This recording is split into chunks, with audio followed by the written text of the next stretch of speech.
Kayo man sa Napolcom mo. Ang bira. Oo, Diyan na lang kumikita ang aking BFF, tatanggalin nyo pa. Nako Lakay, mukhang ipapatake down niya ng Napolcom. Alamin nga natin ang detalye mula kay RH5, Val Gonzales. Val.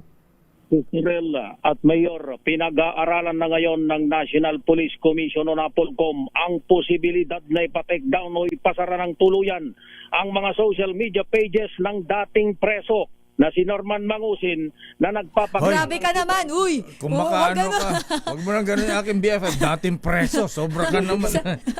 Di ba nakulong naman siya? Ayan. Kakosa na lang. Kakosa na lang daw. Huwag masyadong masakit, Val. Pakisabi, namimiss na raw sa City Jail. Gamitin na lang natin yung international standard sa pagtawag doon sa mga nakukulong. Ano? PDL. PDL, ayan. Dating persons deprived of liberty na si Norman Mangusin na nagpapakilalang si Francis Leo Marcos.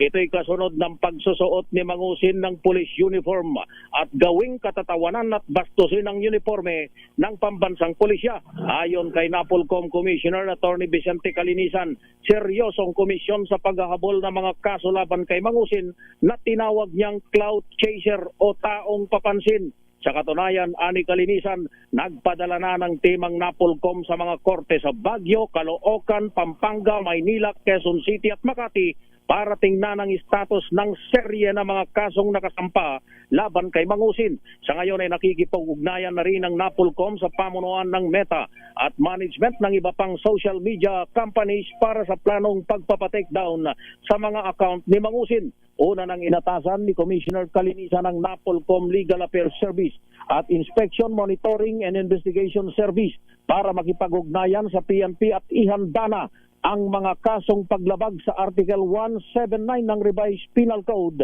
laban kay Francis Mangusin. Ako si Val Gonzales, DJ Rate, una sa Pilipinas, una sa Pilipino.